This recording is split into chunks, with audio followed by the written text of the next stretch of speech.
Hi guys, Gustavo here. We are here to give you an update on the process we are going through in Spain, the substantial modification of working conditions. As you know, we had already two meetings. The first meeting was on the 30th of June, a 2 hour and a half long meeting to discuss the basics of how this process was going to be taken ahead, documentation, how this documentation was going to be sent, and so on. The schedules for the meetings and for the negotiation to proceed, and also the basic conditions for the people to attend these meetings, for the negotiators to attend these meetings.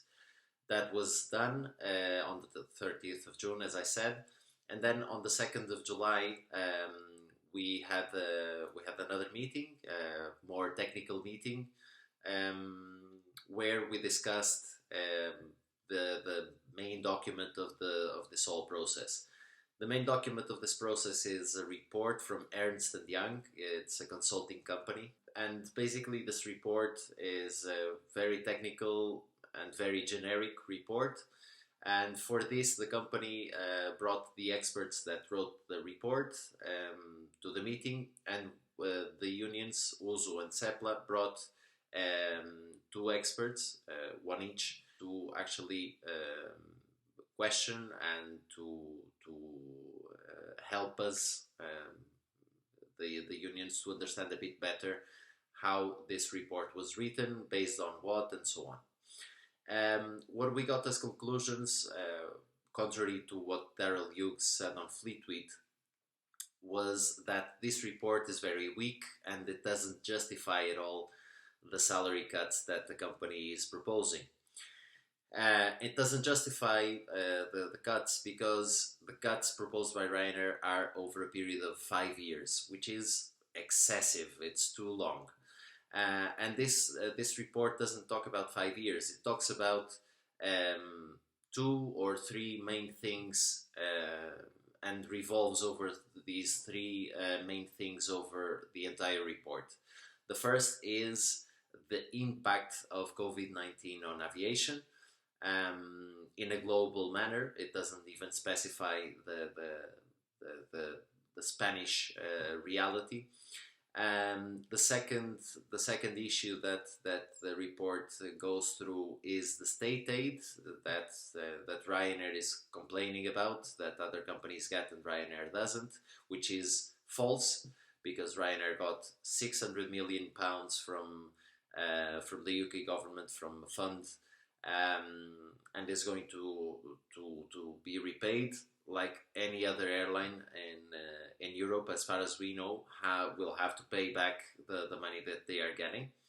And also Ryanair is getting money from the state in the ERTES, for example, in Spain. So it's a sterile discussion that we are not going to get into. Ryanair is getting state aid, yes. The other airlines are getting state aid as well, probably in higher amounts, but it's not fair to say that the other ones are the bad ones and Ryanair is the only good one. That doesn't really stick to reality. But we are not going to lose ourselves in that discussion. We are going to proceed to the third point, or the third issue that the report covers, which is the reasonability of the salary cuts. And obviously this report says that the salary cuts are reasonable over a period of 5 years. What our experts, the union experts, or the union's experts, brought to the table was, what is the reasonability of measures for 5 years when this report doesn't talk about 5 years and it only talks about this year until the 31st of March 2021, not even specifying what is the plan of losses or profits in this year. So it doesn't justify anything. It's completely false what Daryl Hughes wrote, but we are not gonna lose time on that, because it's once again is a sterile discussion. We hope Ryanair comes in good faith over the next three meetings that we have ahead, and comes with proposals, with clear proposals, not with masked proposals as they are doing at the moment. For that, and for you to understand in a cruel way, in a realistic way, what Ryanair is proposing, we prepared together with our experts. We prepared three, if you want, three types or three categories of people. The three categories we have at the moment: the CSS, the junior PU, and the juniors.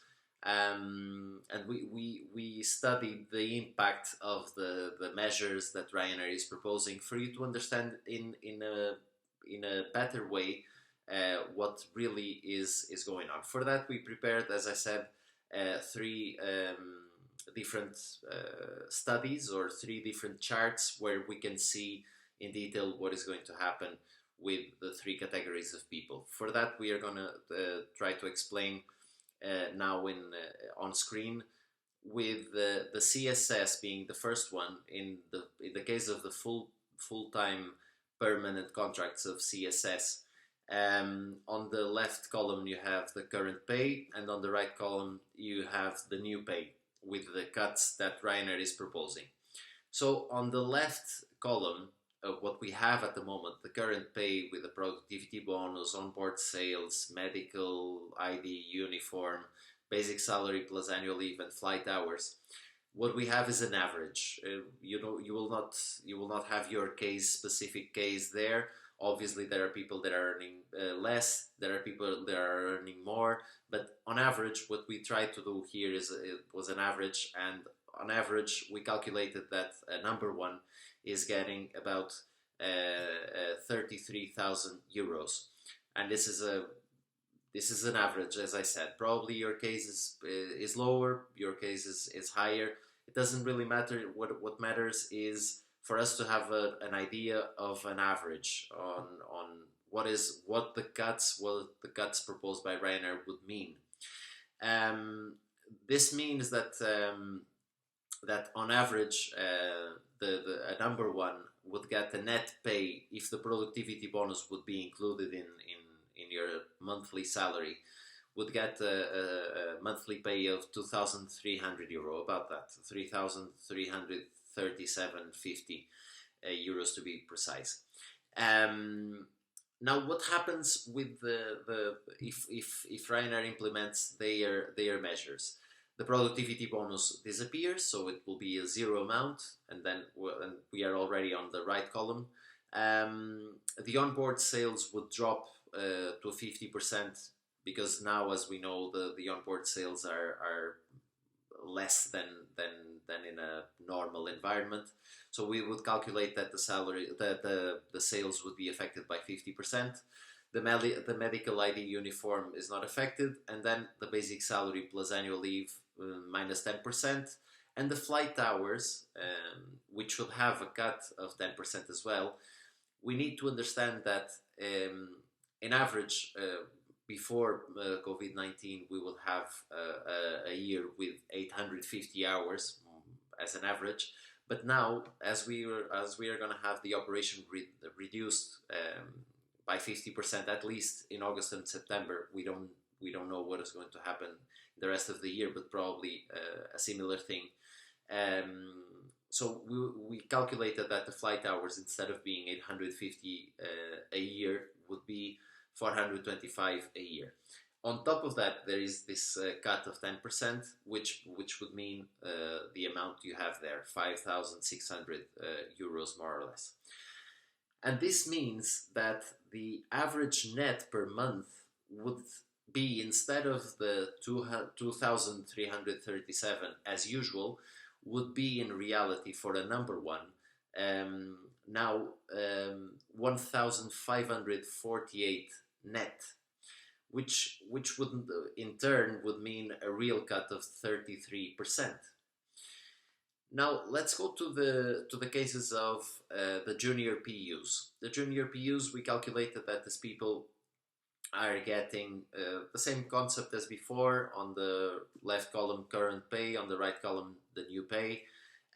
But we calculated that on average, the junior PUs are getting, if the productivity bonus would be paid monthly, are getting an average of 1,800.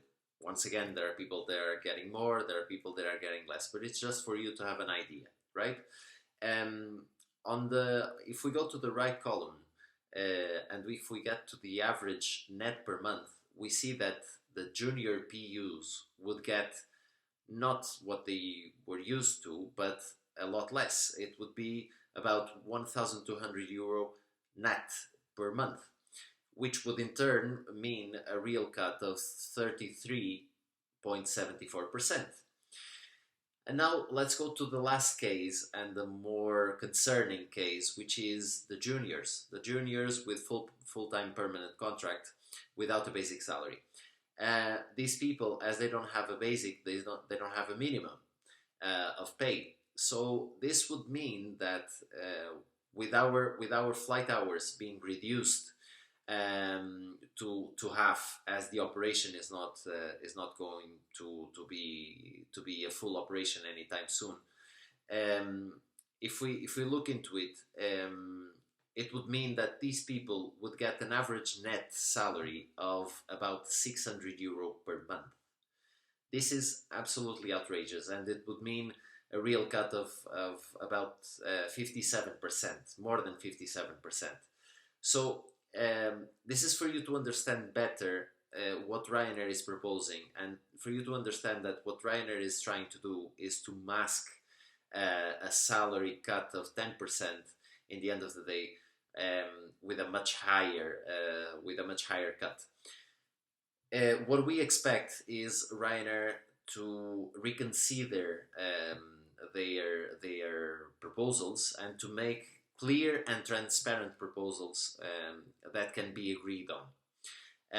What we also expect is to see a viability plan, as we asked in our proposal, in the cabin crew union's proposal from the end of May last. We asked a viability plan over 5 years. Why? For us to understand what is the plan for Ryanair in terms of profitability, in terms of production. When are we expecting to be in full force in production? So so it would be easier for us to have a clear idea and to do a much better calculation over the need or not need to salary cuts. So far, as I said before, we haven't seen any documentation that proves the salary cuts. We haven't seen any reasonable proposals from Ryanair at the moment, and we keep saying that our proposal for now is more than fair. Our proposal included, as you remember, the documentation, and in this documentation we asked for a viability plan from KPMG, a viability plan over 5 years, for us to understand what is the idea or what are the predictions on both profitability and production, for us to be able to understand how the company is thinking ahead. What is the company expecting in the future? With that in mind, then we can sit down and understand better. With the report that we got from this consulting company the other day,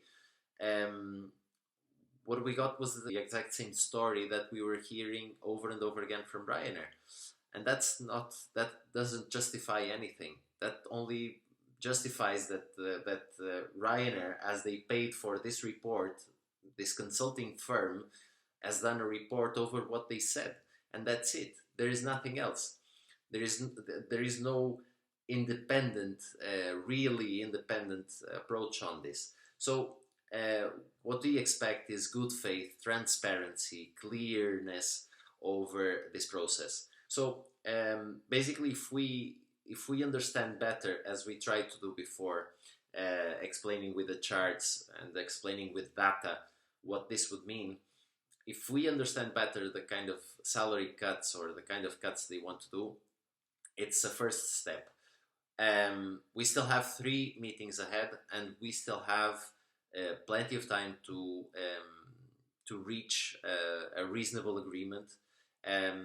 But for that, before reaching an agreement on salary cuts, we need clear documentation, transparent documentation, independent documentation that can actually prove what Ryanair is saying. Because so far we haven't seen anything. On our side, we have a study from a consulting company that says that eventually the only year that Ryanair is going to losses is actually this fiscal year that ends on the 31st of March 2021. From the 1st of April 2021 onwards, Ryanair is already back to profitability.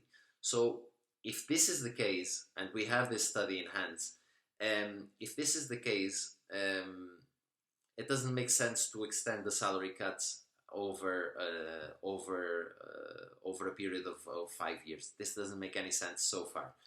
So we expect, as I said, we expect Ryanair to act in good faith, because we are monitoring every single step. We are paying attention to every single step taken, not only by the unions but also by the company. And what we want in the end of the day is to give cabin crew, at least from Uso, we want to give cabin crew certainty, and we want to give them security over what we are doing. We are not going to accept under any circumstance anything below a certain quantity of money per month. Otherwise, we are going into misery.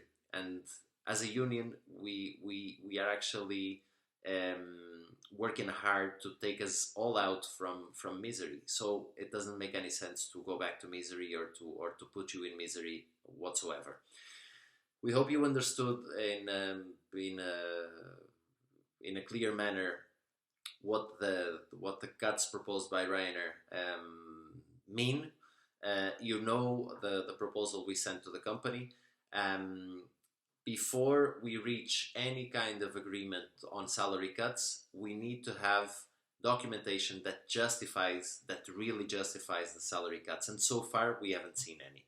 So the message to you is the process is still on its way, and there is still plenty of time to reach an agreement, to reach a deal, and that's exactly our focus at the moment. Our proposal is on the table, and our proposal is completely different from these salary cuts. Our proposal is after having documentation that really proves the need for salary cuts, then we would be able to agree maximum 10%, up to 10% of a salary cut. But the main point here is documentation that proves really what the need for these salary cuts over a certain period of time. And also, as usual, what we cannot have is a threat of dismissals. And at the moment, we still remember the 351 dismissals that Ryanair was threatening us with.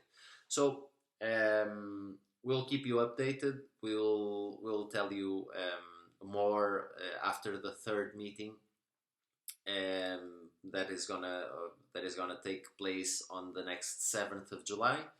We'll try to give you an update like on Tuesday or on Wednesday. We ask you for your patience on this, because we are really busy lately. We are working literally as usually round the clock to keep you informed, to answer to all your queries, and lately there have been quite a lot of them. What we ask you is to remain calm and to be with us at all times. If you have any doubts, you already have our emails.